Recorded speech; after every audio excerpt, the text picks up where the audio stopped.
आणि थेट जाऊयात शरद पवार बोलतायत. देशाच्या दृष्टीनं लोकांना अस्वस्थ करणारा असा दिवस आहे आणि त्याचं महत्त्वाचं कारण स्वातंत्र्याच्या नंतर अनेक वर्ष वेगवेगळ्या पद्धतीनं देशाची सेवा करण्याच्यासाठी डॉक्टर मनमोहन सिंगांनी योगदान दिलं. आज ते आपल्यामध्ये नाही आहेत आणि त्यावेळी ही अस्वस्थता आहे. मनमोहन सिंग खरं म्हणजे तर त्यांचा फिंड हा राजकारणी नव्हता. ते एका दृष्टीनं उत्तर अर्थशास्त्रज्ञ होते, विचारवंत होते आणि सतत उद्याचं देशाचं भवितव्य हे घडवण्याच्यासाठी काय करण्याची आवश्यकता आहे याचा विचार करण्याची भूमिका घेत होते. माझा त्यांचा जो परिचय होता तो मुंबईचा होता. मी महाराष्ट्राचा मुख्यमंत्री होतो आणि त्या काळामध्ये रिझर्व्ह बँकेचे ते गव्हर्नर म्हणून मुंबईमध्ये काम करत होते आणि त्यामुळे साहजिकच कधी ना कधी याच्या निमित्तानं सुसंवाद व्हायचा आणि एक प्रकारचं त्यांच्याबद्दलचं आकर्षण माझ्या मनामध्ये निर्माण झालं. नंतरच्या काळामध्ये चंद्रशेखर देशाचे प्रधानमंत्री झाले आणि चंद्रशेखरनं आर्थिक सल्लागार म्हणून जे काही त्यांचे सहकारी होते त्याच्यामध्ये मनमोहन सिंगांचा सहभाग होता. आणि त्यानंतरच्या काळामध्ये नरसिंगरावचं मंत्रिमंडळ झालं. त्या मंत्रिमंडळामध्ये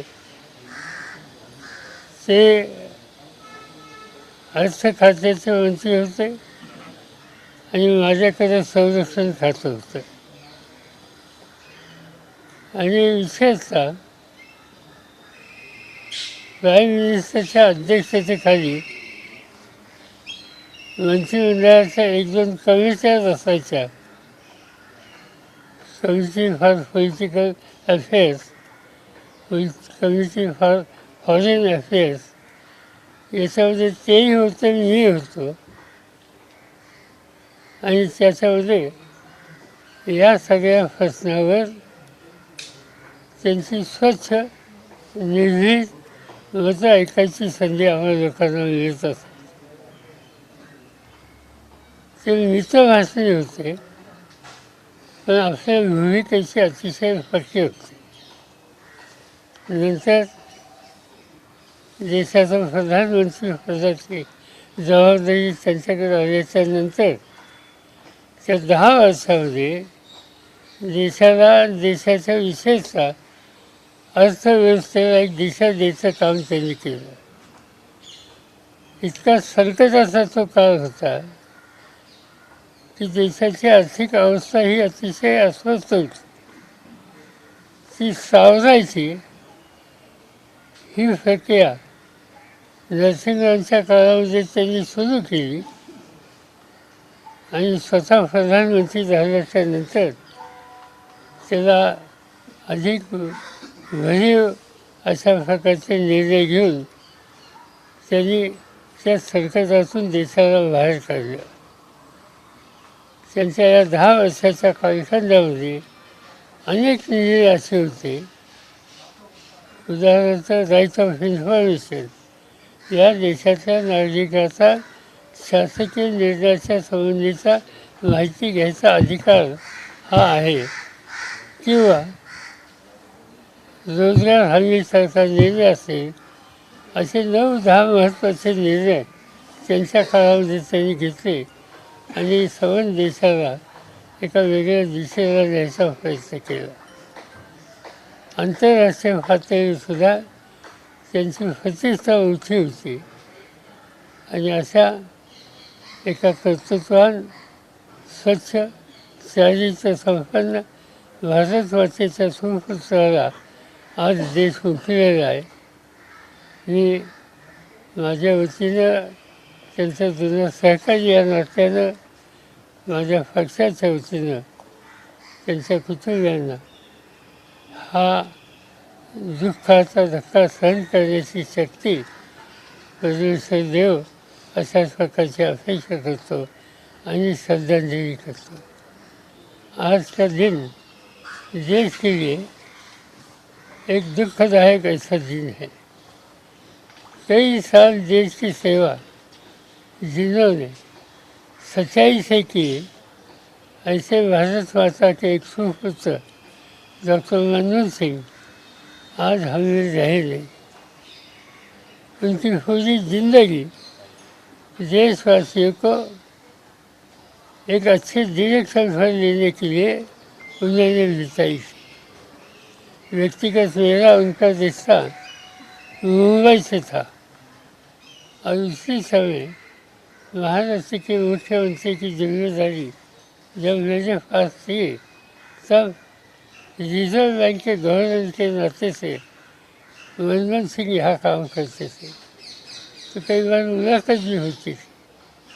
मगर नज़दीक से हम लोगों के संबंध तैयार हुए कि जब भारत सरकार में काम करने का मौका उन्हें मिला, मुझे मिला. मुझे याद है कि नरसिंह राव की सरकार जब बनी तब फाइनेंस मिनिस्ट्री की जिम्मेदारी उनके कंधे पर थी और डिफेंस मिनिस्ट्री की जिम्मेदारी मेरे कंधे के ऊपर थी. मेरे फाइनेंस मिनिस्टर की जिम्मेदारी वो ज़्यादा इम्पोर्टेंट थी क्योंकि देश की अर्थव्यवस्था मुझे मुश्किल में गई थी. जहाँ तक देश का सोना गिरवी रखने की नौबत देशवासियों के सामने, शासन के सामने आई थी, ऐसी स्थिति से इस देश की अर्थव्यवस्था ठीक रास्ते पर ले जाने का काम मनमोहन सिंह ने बड़े मेहनती से किया था. ये कभी हम भूल नहीं सकते. और बाद में जब 10 साल देश के प्रधानमंत्री की जिम्मेदारी उनके कंधे पर आ गई तब हम लोगों ने मिलकर नज़दीक से काम देश के लिए किया. मुझे एक बात हमेशा मेरे याद में रहती है कि जब देश की खेती का कारोबार मेरे कंधे पर था तब जो कोई नीतियाँ हम तैयार करते थे इन सब नीतियों को पूरी तरह से प्रधानमंत्री कार्यालय से और व्यक्तिगत प्रधानमंत्री के तरफ से मुझे मिलता था. क्योंकि मनमोहन सिंह एक कोई काम अच्छी तरह से करते हैं इसका विश्वास उनको जो मिलता था वो पूरी ताकत से अपने साथी को सहयोग देते थे. और मेरा पूर्ण भाग्य था कि उनके साथ हमने काम किया, उनका सहयोग हमेशा मिला. और देश में और एक बात मैंने देखी कि प्रतिपक्ष के नेता ऐसे विरोधी पक्ष के नेता की जिम्मेदारी राज्यसभा की जब उनके पास थी तब अपोजिशन का लीडर कैसे काम कर सकता है ये उन्होंने पूरे देशवासियों को दिखाया. आज मनमोहन सिंह हम लोगों में रह नहीं, देश की सेवा करने वाला भारत माता का एक सुपुत्र आज हमें रहा नहीं. आज ये देश के लिए बहुत बड़ी चोट है. मैं मेरे पार्टी की तरफ से व्यक्तिगत रूप से उनके परिवार को जो संकट आया इससे सामना करने के लिए एक शक्ति मिले, ताकत मिलेगी ऐसा विश्वास करता हूँ. श्रद्धांजलि अर्पित करता हूँ. इजाज़त है. द्रष्टा, सुधारणावादी आणि जागतिक धुरंधर असा नेता गमावलेला आहे. अत्यंत मितभाषी स्वभाव असताना सुद्धा त्यांनी कामामधून ते बोलले असंही पवारांनी म्हटलंय. एबीपी माझा, उघडा डोळे बघा नीट.